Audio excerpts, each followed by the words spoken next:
ഇന്ന് നമുക്ക് ദുൽഖർ സൽമാൻ കേന്ദ്ര കഥാപാത്രത്തിലെത്തുന്ന കാന്ത എന്ന സിനിമയുടെ കഥ നോക്കിയാലോ. കഥയുടെ ചുരുക്കം എന്തെന്നാൽ 1960 കാലഘട്ടത്തിൽ പേര് കേട്ടൊരു ഡയറക്ടർ ഉണ്ടായിരുന്നു. ഈ ഡയറക്ടറും ഫേമസ് ആയിട്ടുള്ള നായകനും തമ്മിൽ ചെറിയൊരു ഈഗോ ക്ലാഷ് ഉണ്ടാകുന്നു. ഈ നായകനെ സിനിമയിലേക്ക് കൊണ്ടുവന്നത് തന്നെ ഡയറക്ടറാണ്. നായകന്റെ ഓരോ വിജയത്തിനും പിന്നിലും ഡയറക്ടറായിരുന്നു കാരണം. അങ്ങനെയുള്ള നായകനാണെങ്കിൽ തന്റെ കരിയറിൽ ഓരോ പടിയും മുന്നേറുന്ന സമയത്ത് ഡയറക്ടറിന് നായകനോട് അതിയായ അസൂയുണ്ടായി. അങ്ങനെ നായകനെ വെച്ച് ഷൂട്ട് ചെയ്ത ഒരു സിനിമ പകുതിയിൽ മുടങ്ങിപ്പോയി. കുറെ നാളുകൾക്ക് ശേഷം ആ സിനിമ വീണ്ടും ഷൂട്ട് ചെയ്യുവാനായി ആരംഭിക്കുന്നു. അതിൽ നായകനായിട്ട് വിളിച്ചിരുന്നത് ഡയറക്ടറിന് പ്രശ്നമുണ്ടായിരുന്ന അതേ നായകനെ തന്നെയാണ്. എന്നാൽ അവൻ വന്നതോടുകൂടി ഓരോ രംഗങ്ങളും തനിക്ക് ഇഷ്ടമുള്ള രീതിയിൽ മാറ്റുവാനായും തുടങ്ങി. അത് ഡയറക്ടറിന് അത്ര ഇഷ്ടമായതേയില്ല. പുതിയൊരു നായികയുമാണ് കൊണ്ടുവന്നിരുന്നത്. പക്ഷേ നായികയും ഈ നായകനും തമ്മിൽ പ്രണയത്തിലാവുകയും അവസാനം വിവാഹിതനായ ഈ നായകനാൽ നായിക പ്രഗ്നന്റ് ആവുകയും ചെയ്തു. എന്നാൽ ഒരു ഘട്ടത്തിൽ ഷൂട്ടിംഗ് സെറ്റിൽ വെച്ച് അവൾ കൊല ചെയ്യപ്പെട്ടു. ആരായിരിക്കും നായികയുടെ കൊലപാതകത്തിന് ഉത്തരവാദി? എങ്കിൽ നമുക്ക് വേഗം സിനിമയുടെ കഥയിലേക്ക് കടക്കാം. അതിനു മുൻപായിട്ട് വീഡിയോ കാണുന്ന കൂട്ടുകാർ ഒന്ന് സപ്പോർട്ട് ചെയ്യാനും വീഡിയോ ഒന്ന് ഹൈപ്പ് ചെയ്യാനും മറക്കരുതേ. സിനിമ തുടങ്ങുമ്പോൾ ഒരു പ്രൊഡക്ഷൻ കമ്പനിയാണ് കാണിക്കുന്നത്. പ്രൊഡ്യൂസർ ഡയറക്ടറായ TPK അയ്യയെ കണ്ട് ഈ സിനിമ നമ്മൾ വീണ്ടും എടുക്കാൻ പോവുകയാണെന്ന് പറഞ്ഞ് ഒരു ന്യൂസ് പേപ്പർ കട്ടിംഗ് കാണിച്ചു കൊടുക്കും. സിനിമയുടെ പേര് ശാന്ത. മുൻപേ എടുത്ത സിനിമയാണ്. പക്ഷേ എന്തോ ചില പ്രശ്നങ്ങളാൽ അത് ഡ്രോപ്പ് ആയിപ്പോയി. നമുക്ക് വീണ്ടും ഈ സിനിമ എടുക്കണമെന്നും TPK അയ്യയോട് പറയുകയാണ്. എന്നാൽ അത് കേട്ട് അയ്യ പറയുന്നത്, ശരി, നമുക്ക് വീണ്ടും സിനിമ എടുക്കാം. ആരാണിതിലെ നടനെന്ന് ചോദിക്കുമ്പോൾ അതിന് മറുപടിയായിട്ട് പ്രൊഡ്യൂസർ പറയുന്നത്, വേറെ ആരാ, നമ്മുടെ TK മഹാദേവൻ തന്നെ. മഹാദേവനല്ലേ ആദ്യം ഇതിൽ അഭിനയിച്ചിരുന്നത്. അപ്പോൾ മഹാദേവൻ തന്നെ മതിയെന്നും പ്രൊഡ്യൂസർ പറയുന്നു. അത് കേട്ടതും അയ്യയ്ക്ക് വല്ലാതെ ദേഷ്യം വരും. മഹാദേവനാണ് ഈ സിനിമയിൽ അഭിനയിക്കുന്നെങ്കിൽ നിങ്ങൾ വേറെ ആരെങ്കിലും ഡയറക്ടറായിട്ട് വിളിച്ചോ, ഞാൻ ഈ സിനിമ ചെയ്യില്ല. അഥവാ മഹാദേവൻ അല്ല എന്നുണ്ടെങ്കിൽ ഞാൻ ഈ സിനിമ ചെയ്യാമെന്നും അയ്യ പറയുന്നു. സത്യത്തിൽ ഈ അയ്യയുടെ ശിഷ്യനായിരുന്നു മഹാദേവൻ. മഹാദേവൻ പണ്ട് നാടകങ്ങളൊക്കെ കളിച്ചു നടക്കുന്ന സമയം മഹാദേവനെ കണ്ട് മഹാദേവന്റെ അഭിനയമൊക്കെ ഇഷ്ടപ്പെട്ട അയ്യയാണെങ്കിൽ ഒരു സിനിമയിൽ അവനെ അഭിനയിപ്പിച്ചു. അതോടുകൂടി മഹാദേവൻ നല്ല ഫേമസ് ആയി. ഏകദേശം ഒരുപാട് സിനിമകളിലൊക്കെ അഭിനയിച്ച് സിനിമകളിലെ രാജാവെന്ന് തന്നെ മഹാദേവന് പറയാം. അത്രയ്ക്കും ഫേമസ് ആയി. അത്രയും ഫേമസ് ആയതോടുകൂടി മഹാദേവന് ചെറിയ തലക്കനമൊക്കെ ഉണ്ടായി. ചെറിയ രീതിയിൽ അഹങ്കാരവും ഉണ്ടായി. അതൊരിക്കലും അയ്യക്ക് ഇഷ്ടപ്പെട്ടില്ല. അയ്യ കൊണ്ടുവന്ന ശിഷ്യൻ ഇത്രയും ഫേമസ് ആയതിൽ അയ്യക്ക് ചെറിയ ഈഗോ ഉണ്ടായി. അങ്ങനെ അയ്യയുടെ അമ്മയുടെ കഥ സിനിമയാക്കുവാനായും തീരുമാനിച്ചു. അതിൽ നായകനായി തീരുമാനിച്ചത് മഹാദേവനെയും. മഹാദേവനെ ഷൂട്ടിംഗ് സെറ്റിൽ കൊണ്ടുവന്ന് അയ്യ ഒരുപാട് ടോർച്ചർ ചെയ്യും. ഒരു സീൻ തന്നെ പല തവണ അഭിനയിപ്പിച്ചു. ഒരുപാട് ടോർച്ചർ ചെയ്തു. അയ്യയ്ക്കാണെങ്കിൽ മഹാദേവനോട് നല്ല ഈഗയുണ്ട്. അതെല്ലാം ഇതിലങ്ങ് തീർക്കുകയാണ്. അതൊരു ഘട്ടത്തിൽ മഹാദേവന് മനസ്സിലായി. എനിക്കിതൊന്നും താങ്ങാനായിട്ട് കഴിയില്ല എന്നും മഹാദേവൻ അയ്യയോട് പറയുന്നുണ്ട്. എന്നാൽ അയ്യ പറയുന്നത്, ഞാൻ കൊണ്ടുവന്ന പട്ടി എന്നെ നോക്കി കുരയ്ക്കുന്നു എന്നൊക്കെ പറഞ്ഞ് അവനെ ഒരുപാട് അപമാനിക്കുകയാണ് ചെയ്തതും. രണ്ടുപേരും സെറ്റിൽ വെച്ച് വലിയ വഴക്ക് നടക്കുകയും അവിടെ നിന്ന് രണ്ടുപേരും പിരിഞ്ഞു പോവുകയാണ് ചെയ്തതും. അതിനുശേഷം ഇന്ന് വരെയും രണ്ടുപേരും പരസ്പരം കാണുകയോ മിണ്ടുകയോ ഒന്നും ചെയ്തിട്ടില്ല. രണ്ടുപേർക്കുമിടയിൽ നല്ല ഈഗയുണ്ട്. അതിനുശേഷം മഹാദേവൻ തന്റെ കരിയറിൽ ഓരോ പടികൾ കയറിക്കൊണ്ടേയിരുന്നു. എന്നാൽ അയ്യാണെങ്കിലോ നടന്ന സംഭവം ആലോചിച്ചിരിക്കുകയാണ്. അങ്ങനെ ഒരുപാട് വർഷങ്ങൾക്ക് ശേഷം വീണ്ടും മഹാദേവനും അയ്യയും കണ്ടുമുട്ടുകയാണ്. ശാന്ത എന്ന സിനിമ ചെയ്യാൻ വേണ്ടി വീണ്ടും മഹാദേവൻ സൈൻ ചെയ്തു. അവിടെ വെച്ച് അയ്യയെ കാണും. നമ്മൾ പഴയ ഈഗോയുമായിട്ടാണ് ഇപ്പോഴും ഇരിക്കുന്നത്. അതേ ഈഗോയിൽ തന്നെ നമുക്ക് ഈ സിനിമ കംപ്ലീറ്റ് ചെയ്യാം. പക്ഷേ നിങ്ങൾ പറയുന്നത് പോലെയല്ല സിനിമ മുന്നോട്ട് പോകുന്നത്. ഞാൻ പറയുന്നത് പോലെ പോകും. സിനിമയുടെ പേര് ശാന്ത എന്നല്ല, കാന്ത എന്നാണ്. മാത്രമല്ല ക്ലൈമാക്സ് സീനിൽ ഞാൻ മരിക്കുന്നതായിട്ടുണ്ട്. ആ സീനും എനിക്ക് മാറ്റണം എന്നുള്ള കാര്യവും മഹാദേവൻ പറയുന്നു. വേറെ വഴിയില്ലാതെ അയ്യ എല്ലാ കാര്യങ്ങളും മഹാദേവന്റെ കൺട്രോളിൽ വിട്ടുകൊടുത്തു. അയ്യക്ക് ഏറ്റവും കൂടുതൽ സപ്പോർട്ടായിട്ട് എത്തുന്നത് കുമാരി എന്ന പെൺകുട്ടിയായിരുന്നു. ഈ കുമാരിയാണ് നമ്മുടെ കഥാനായിക. കുമാരി ഒരു അനാഥ പെൺകുട്ടിയായിരുന്നു. ഒരിക്കൽ കുമാരിയെ കണ്ട് അയ്യക്ക് ഇഷ്ടമായി. തന്റെ സിനിമയിലെ നായികയാക്കാമെന്നും തീരുമാനിച്ച് ഈ കാന്ത എന്ന സിനിമയിലെ നായികയായിട്ട് കൊണ്ടുവന്നിരിക്കുന്നത് കുമാരിയാണ്. എന്നാൽ മഹാദേവൻ എത്ര തന്നെ സീനുകൾ മാറ്റിയാലും എന്തൊക്കെ കാര്യങ്ങൾ പറഞ്ഞാലും കുമാരിയാണെങ്കിലോ ഞാൻ ഡയറക്ടർ പറയുന്നതേ കേൾക്കൂ എന്നും മഹാദേവനോട് പറയുന്നുണ്ട്. കാരണം അവൾ അയ്യക്കാണല്ലോ ഏറ്റവും കൂടുതൽ സപ്പോർട്ടായിട്ട് നിൽക്കുന്നതും. അതെല്ലാം മഹാദേവന് മനസ്സിലാകുമെങ്കിലും മഹാദേവൻ അതൊന്നും മൈൻഡ് ചെയ്യുന്നതേയില്ല. അങ്ങനെ ഷൂട്ടിങ് 2-3 ദിവസമായിട്ട് പുരോഗമിച്ചുകൊണ്ടിരിക്കുകയാണ്. മഹാദേവൻ നന്നായിട്ട് അഭിനയിക്കുന്നുണ്ട്. അതെല്ലാം കാണുന്ന ബാക്കിയുള്ളവർക്ക് എല്ലാവർക്കും അത്ഭുതം തോന്നുമെങ്കിലും നമ്മുടെ അയ്യയ്ക്കാണെങ്കിൽ അതൊന്നും അത്ര ഇഷ്ടമാകുന്നതേയില്ല. മാത്രവുമല്ല, കുമാരി എല്ലാവരോടും ഇവർക്കിടയിലെ പ്രശ്നം എന്താണ്, ഇവർക്കിടയിലെ ഈഗോയ്ക്ക് കാരണം എന്താണെന്നൊക്കെ തിരക്കുമെങ്കിലും ആരും അതിനൊന്നും മറുപടി കൊടുക്കുന്നതുമില്ല. അങ്ങനെ മഹാദേവനാണെങ്കിൽ ഒരു സീൻ അടിപൊളിയായിട്ട് അഭിനയിച്ചു. എല്ലാവരും ആ അഭിനയം കണ്ട് ഞെട്ടിത്തെറിച്ചു നിന്നു. എന്നാലും അത് എത്ര നന്നായിട്ടാണ് ചെയ്തതെന്ന് അറിയാമെങ്കിലും അയ്യാണെങ്കിൽ ആ സീൻ വേണ്ട, വീണ്ടും ടേക്ക് പോകാമെന്ന് പറയുന്നു. മഹാദേവനത് വല്ലാതെ ദേഷ്യം വരും. പിന്നീടുള്ള ദിവസങ്ങളിലെല്ലാം അയ്യ ഓക്കെ പറയുന്ന സീനുകളെല്ലാം മഹാദേവൻ വീണ്ടും ടേക്ക് പോകുന്നു. ഒരുപാട് ടേക്കുകൾ എടുത്തെടുത്ത് അയ്യയ്ക്ക് തന്നെ ദേഷ്യം വരും. അങ്ങനെ അടുത്ത ദിവസം ഷൂട്ട് നടക്കുന്നത് ഒരു ഇമോഷണൽ സീനാണ്. ആ സീനിൽ നായകനെ തല്ലണം, അതായിരുന്നു അഭിനയിക്കേണ്ടത്. ആദ്യത്തെ ടേക്ക് എടുക്കുന്നു. അത് നന്നായിട്ട് പെർഫെക്റ്റ് ആയിട്ട് തന്നെയാണ് അഭിനയിച്ചതും. മാത്രമല്ല, നായകൻ നല്ല രീതിക്ക് അടിക്കുന്നുമുണ്ട്. അത് കാണുന്ന അയ്യക്കാണെങ്കിലോ വീണ്ടും വീണ്ടും ടേക്ക് പോകാമെന്ന് പറയുന്നു. പക്ഷേ നന്നായിട്ടാണല്ലോ അഭിനയിച്ചത് എന്ന് മറ്റുള്ളവർ പറയുമ്പോഴും അയ്യ അതൊന്നും കേൾക്കുവാനേയും കൂട്ടാക്കുന്നില്ല. ഒരുപാട് ടേക്കുകളായി. അവസാനം കുമാരിക്ക് തന്നെ സങ്കടം വന്നു. അയ്യ വീണ്ടും വീണ്ടും ടേക്ക് പറയുന്നത് കൊണ്ട് തന്നെ കുമാരിക്ക് ഒരുപാട് തവണ മഹാദേവനെ അടിക്കേണ്ടി വരുന്നു. മഹാദേവൻ അതെല്ലാം സഹിച്ചു നിൽക്കുകയാണ്.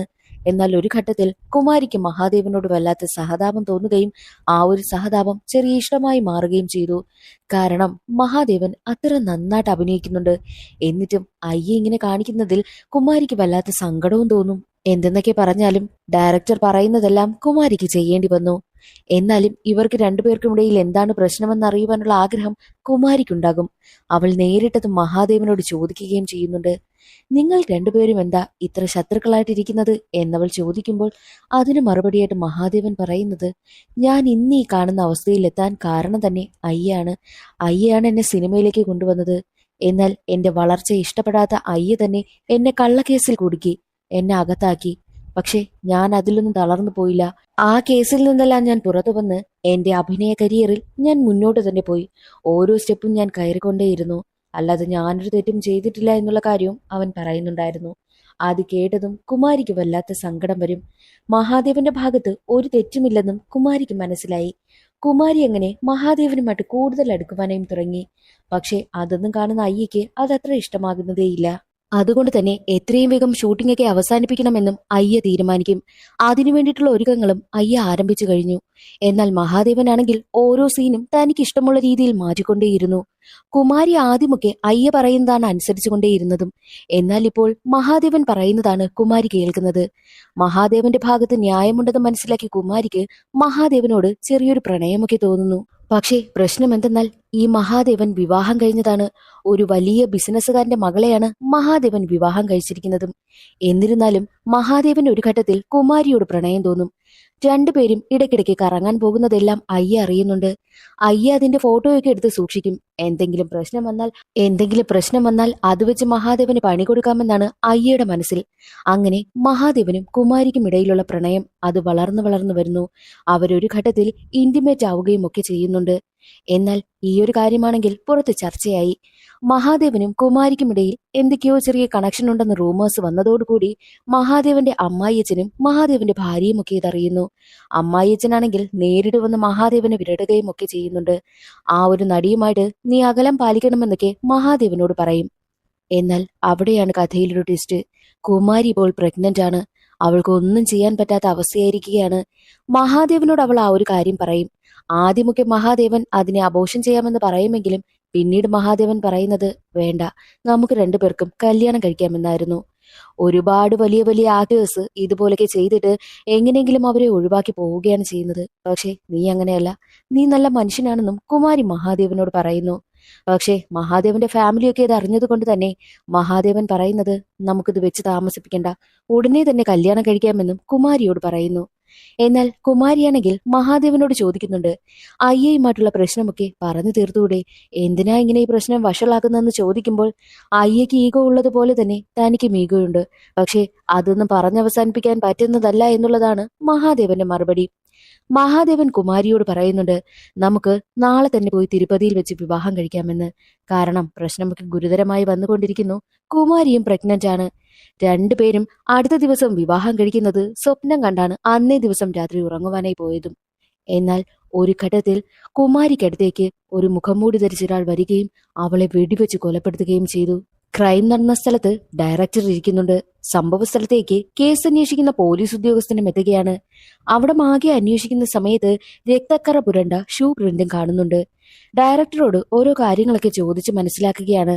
അവിടെയുണ്ടായിരുന്ന എല്ലാവരെയും പോലീസ് ഉദ്യോഗസ്ഥൻ ക്വസ്റ്റ്യൻ ചെയ്യും. അപ്പോഴാണ് തലേ ദിവസം ഒരു വണ്ടി വന്ന് നിൽക്കുന്നതായി കണ്ടുവെന്നും മാത്രമല്ല ഒരു വെടിയൊച്ച കേട്ടിരുന്നു. നായികയായിട്ടുള്ള കുമാരിയുടെ റൂം തുറന്നു കിടക്കുന്നതായിട്ടും കണ്ടു എന്നുള്ളത് അവിടെയുള്ളവർ പറയുകയുണ്ടായി. മാത്രവുമല്ല മഹാദേവനുമായിട്ട് കുമാരി അഫയറിലായിരുന്ന കാര്യം പോലീസ് ഉദ്യോഗസ്ഥൻ അറിയുകയാണ്. അതിനു പിന്നിലെ കാരണം എന്തെന്നാൽ ഈ മഹാദേവന്റെ അമ്മായിയച്ഛനാണെങ്കിൽ അത്യാവശ്യം നല്ല പിടിപാടൊക്കെയുള്ള ആളായതുകൊണ്ട് തന്നെ തന്റെ മരുമകന്റെ പേര് ഈ കൊലപാതക കേസിൽ വരരുതെന്നുള്ളത് കൊണ്ട് ഉയർന്ന ഉദ്യോഗസ്ഥനോടൊക്കെ പറഞ്ഞ് അവന്റെ പേര് എങ്ങനെയെങ്കിലും മാറ്റുവാനൊക്കെ ശ്രമം നടത്തിയിട്ടുണ്ട്. മാത്രവുമല്ല തലേ ദിവസം കുമാരിയുടെ അമ്മ അവിടെ ഉണ്ടായിരുന്നില്ലേ എന്ന് ചോദിക്കുമ്പോൾ ഉണ്ടായിരുന്നില്ല. കാരണം മഹാദേവൻ കുമാരിയെ കാണാൻ വരുമായിരുന്നു. എന്തെന്നാൽ മഹാദേവനും കുമാരിയും അടുത്ത ദിവസം തിരുപ്പതിയിൽ പോയി വിവാഹം കഴിക്കുവാനായിട്ട് ഇരുന്നതാണ്. ആ ഒരു കാര്യം പറയാൻ മഹാദേവൻ വന്നിരുന്നു എന്നുള്ള കാര്യവും പോലീസ് ഇൻസ്പെക്ടർ അറിയുന്നു. പക്ഷേ മഹാദേവനെ കേസിൽ ഉൾപ്പെടുത്തരുത് എന്നുള്ളത് മുകളിൽ നിന്നുള്ള ഓർഡർ ആയതുകൊണ്ട് തന്നെ പോലീസ് ഇൻസ്പെക്ടറിന് ഒന്നും ചെയ്യാനായില്ല. അതേസമയം തന്നെയായിരുന്നു കുമാരിയുടെ കൂട്ടുകാരിയായ പെൺകുട്ടിയുടെ കയ്യിൽ എന്നെഴുതിയ ലോക്കറ്റ് കാണുന്നതും.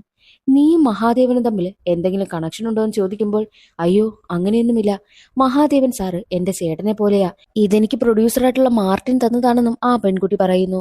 ഒരു സൈഡിൽ കുമാരിയും മഹാദേവനും പ്രണയിക്കുമ്പോൾ മറ്റൊരു വശത്ത് മാർട്ടിനും ആ പെൺകുട്ടിയും ലൈൻ വലിക്കുകയായിരുന്നു. അങ്ങനെ പോലീസ് ഉദ്യോഗസ്ഥനാണെങ്കിൽ തലേ ദിവസം ഷൂട്ട് ചെയ്ത് വെച്ചിരുന്ന സീനൊക്കെ എടുത്ത് പരിശോധിച്ച് നോക്കുകയാണ്. അതിൽ നായികയെ ഷൂട്ട് ചെയ്യാനായി ഉപയോഗിച്ചത് ഒറിജിനൽ ഗണ്ണായിരുന്നുവെന്നും ആ ഒരു സീനിൽ നിന്ന് മനസ്സിലായി.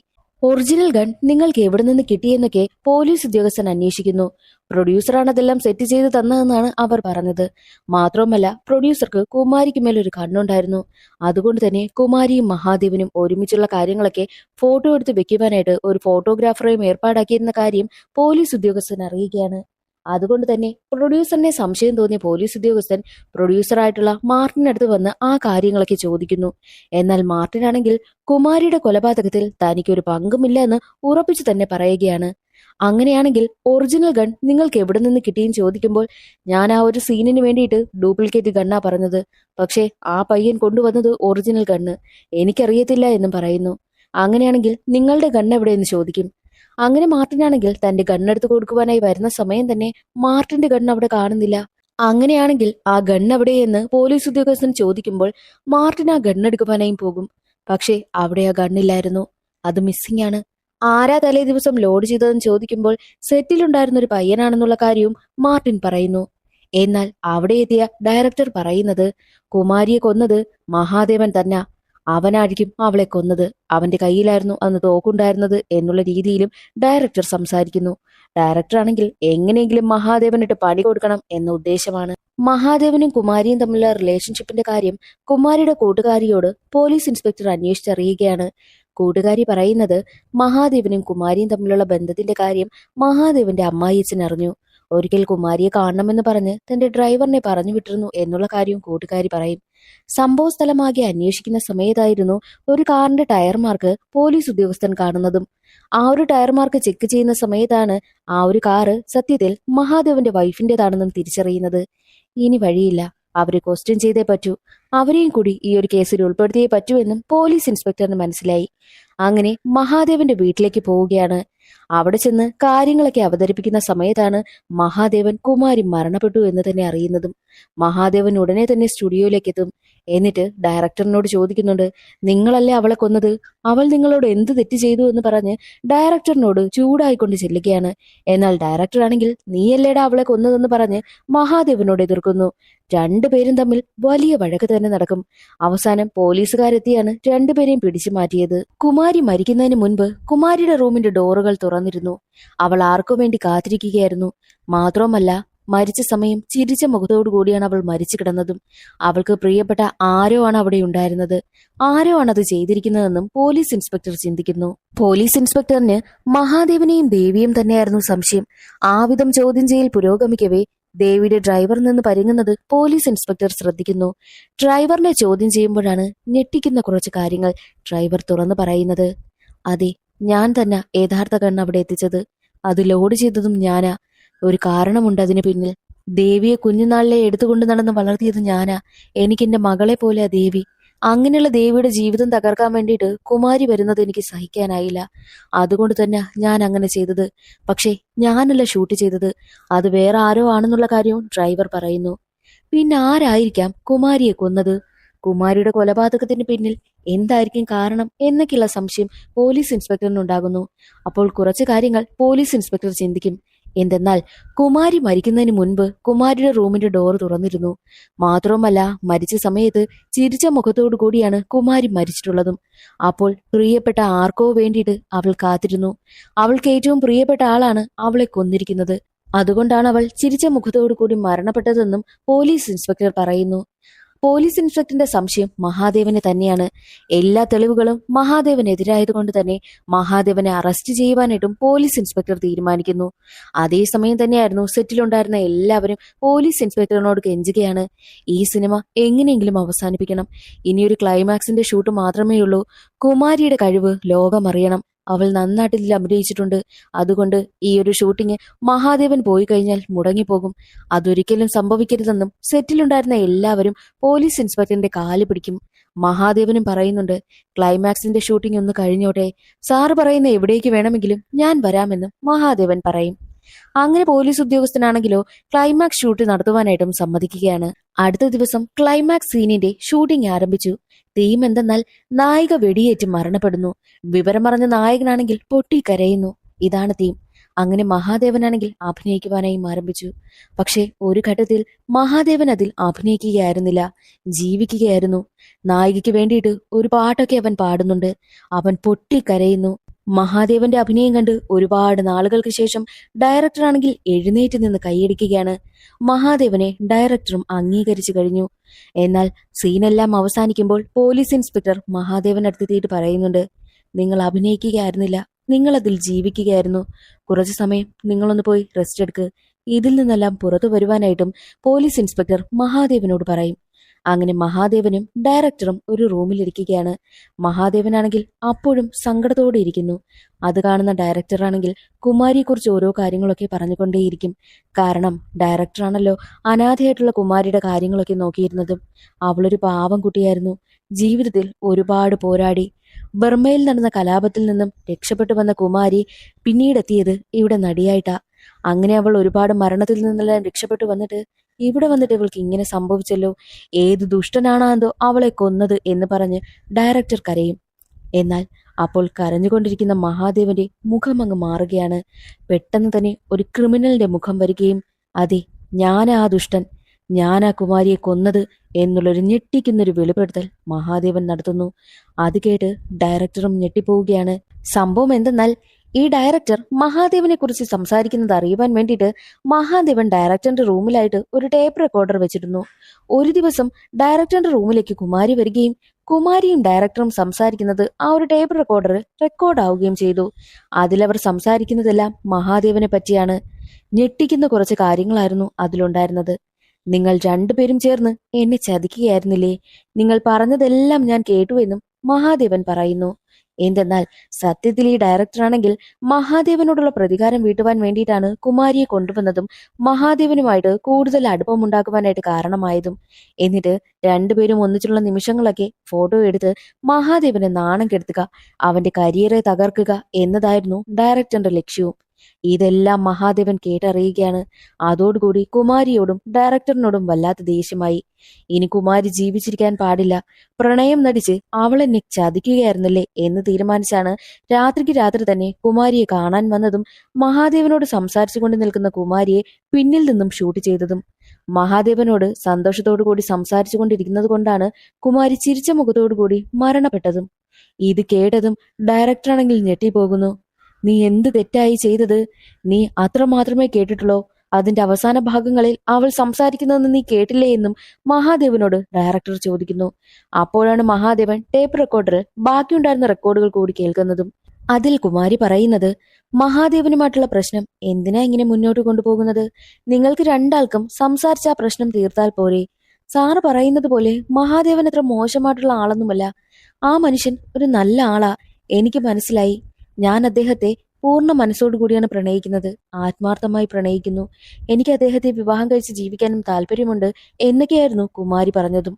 അതെല്ലാം കേട്ടതും മഹാദേവൻ ആകെ തകർന്നു പോകുന്നു. കുമാരി തന്നെ ആത്മാർത്ഥമായിട്ടാണ് സ്നേഹിച്ചിരുന്നതെന്നും മഹാദേവന് മനസ്സിലായി. എന്നാൽ ഡയറക്ടർ പറയുന്നത്, നീയും അവളെ ആത്മാർത്ഥമായി സ്നേഹിച്ചിരുന്നു, അവളും നിന്നെ ആത്മാർത്ഥമായി സ്നേഹിച്ചിരുന്നു. ഒരു കണക്കിന് നോക്കിയാൽ ഞാനും കുമാരിയുടെ മരണത്തിന് ഒരു കാരണക്കാരൻ തന്നെയാ. അതുകൊണ്ട് താൻ ഇനി ജീവിച്ചിരിക്കാൻ പാടില്ല എന്ന് പറഞ്ഞ് ഉടനെ തന്നെ ഡയറക്ടറാണെങ്കിൽ കുറ്റബോധം താങ്ങാനാകാതെ തന്റെ കൈവശമുണ്ടായിരുന്ന തോക്കെടുത്ത് വെടിവെച്ച് മരണപ്പെടുകയും ചെയ്തു. മരിക്കുന്നതിന് മുൻപ് കുമാരിയുടെ മരണത്തിന് താനാണ് കാരണമെന്ന് എഴുതി വെച്ചിട്ട് മഹാദേവനെ സേഫ് ആക്കിയിട്ടാണ് ഡയറക്ടർ ആത്മഹത്യ ചെയ്തതും. അങ്ങനെ ആ ഒരു കേസ് ക്ലോസ് ആവുകയാണ്. പക്ഷേ ഇൻസ്പെക്ടറിന് കുമാരിയുടെ മരണത്തിന് കാരണം മഹാദേവനാണെന്നുള്ളത് നന്നായിട്ട് അറിയാമായിരുന്നു. ഡയറക്ടർ മരിക്കുന്നതിന് മുൻപ് അങ്ങനെ ഒരു കാര്യം എഴുതി വെച്ചത് കൊണ്ട് തന്നെ മഹാദേവൻ കേസിൽ നിന്നും ഈസി ആയിട്ട് ഊരിപ്പോകുന്നു. എന്നാൽ മഹാദേവന്റെ അടുത്തേക്ക് എത്തുന്ന പോലീസ് ഇൻസ്പെക്ടർ പറയുന്നത്, കുമാരിയെ കൊന്ന കൊലയാളി നീയാണെന്ന് എനിക്ക് നന്നായിട്ട് അറിയാം. കുമാരി മരിക്കുന്ന സമയത്ത് ചിരിച്ച മുഖത്തോടു കൂടിയാണ് അവൾ മരിച്ചത്. നിന്നെ അവൾ അത്രയ്ക്കും സ്നേഹിച്ചിരുന്നു. പക്ഷേ കുമാരിയുടെ മുഖം ഒരിക്കലും നിന്റെ ജീവിതത്തിൽ നിന്നും നീ മറക്കില്ല. മനുഷ്യന്റെ കോടതിയിൽ നിന്നും നീ ചിലപ്പോൾ രക്ഷപ്പെട്ടാലും നിന്റെ മനസാക്ഷിയുടെ കോടതിയിൽ നിന്നും ഒരിക്കലും നീ രക്ഷപ്പെടില്ല. നിന്റെ ജീവിതകാലത്ത് ഒരിക്കലും നിനക്ക് കുമാരിയുടെ ആ ഒരു ചിരിച്ച മുഖം മറക്കാനും കഴിയില്ല. നിന്നെ അത് വേട്ടയാടിക്കൊണ്ടേയിരിക്കും. ഇനി മുതലാണ് നീ നരകയാതന അനുഭവിക്കാൻ പോകുന്നതെന്ന് പറഞ്ഞിട്ടാണ് ഇൻസ്പെക്ടർ അവിടെ നിന്ന് പോകുന്നത്. മഹാദേവനാണെങ്കിലോ കുറ്റബോധം താങ്ങാനാകാതെ അവൻ വല്ലാത്തൊരവസ്ഥയിലേക്കും പോകുന്നു. വീട്ടിലെത്തിയ മഹാദേവനാണെങ്കിൽ കണ്ണാടിക്ക് മുന്നിൽ നിൽക്കുകയാണ്. തന്റെ മുഖം കണ്ണാടിയിലൂടെ നോക്കി നിൽക്കുന്ന സമയത്തും താൻ വലിയ തെറ്റ് ചെയ്തു പോയല്ലോ എന്നും കുമാരിയുടെ മുഖമൊക്കെ മഹാദേവന് ഓർമ്മ വരും. അതുകൊണ്ട് തന്നെ തന്റെ മുഖം കണ്ണാടിയിലിടിച്ച് തന്റെ മുഖത്ത് തന്നെ മുറിവുകളൊക്കെ വരുത്തുകയാണ് മഹാദേവൻ. കുറ്റബോധം താങ്ങാനാകാതെയാണ് അവൻ അങ്ങനെയൊക്കെ ചെയ്യുന്നതും. അങ്ങനെ നാളുകൾ കടന്നുപോയി. ഡയറക്ടർ ആഗ്രഹിച്ചതുപോലെ തന്നെ ശാന്ത എന്ന പേരിൽ മഹാദേവൻ ആ ഒരു സിനിമ റിലീസ് ചെയ്യുന്നു. സിനിമ വൻ ഹിറ്റാകുന്നു. പക്ഷേ ആ ഒരു വിജയം ആഘോഷിക്കുവാൻ വേണ്ടിയിട്ട് ഡയറക്ടറുമില്ല, നായികയായിട്ടുള്ള കുമാരിയുമില്ല. കുമാരിയുടെ അഭിനയത്തെ എല്ലാവരും പുകഴ്ത്തുകയാണ് ചെയ്തതും മഹാദേവനും ഒരുപാട് അംഗീകാരം കിട്ടി. കുമാരിയും അതുപോലെ തന്നെ നാട് അംഗീകരിക്കുകയാണ്. പക്ഷേ ഇതൊന്നും കാണാൻ അവരില്ലല്ലോ എന്ന സങ്കടം മഹാദേവനുണ്ട്. തിയേറ്ററിൽ നിന്നും ആ ഒരു വിജയാഘോഷങ്ങളൊക്കെ കണ്ടിട്ട് പോകുവാനായി ഇറങ്ങുന്ന മഹാദേവനാണെങ്കിൽ തന്നെ ഈ നിലയിലേക്ക് കൊണ്ടുവന്ന ഡയറക്ടറിനെയും തന്നെ ഒരുപാട് സ്നേഹിച്ചിരുന്ന കുമാരിയെയും ആലോചിച്ചും കൊണ്ട് തന്റെ കാറിൽ തിരികെ പോകുന്നതും കാണിച്ച് സിനിമയുടെ കഥ അവിടെ അവസാനിക്കുന്നു. ഇന്നത്തെ ഈ ഒരു വീഡിയോ എല്ലാവർക്കും ഇഷ്ടമായെന്ന് കരുതുന്നു. വീഡിയോ ഇഷ്ടമായാൽ ഒന്ന് സപ്പോർട്ട് ചെയ്യാൻ മറക്കരുതേ. അടുത്തൊരു സിനിമയുടെ കഥയിൽ കാണാം. അതുവരെ എല്ലാവർക്കും ബൈ.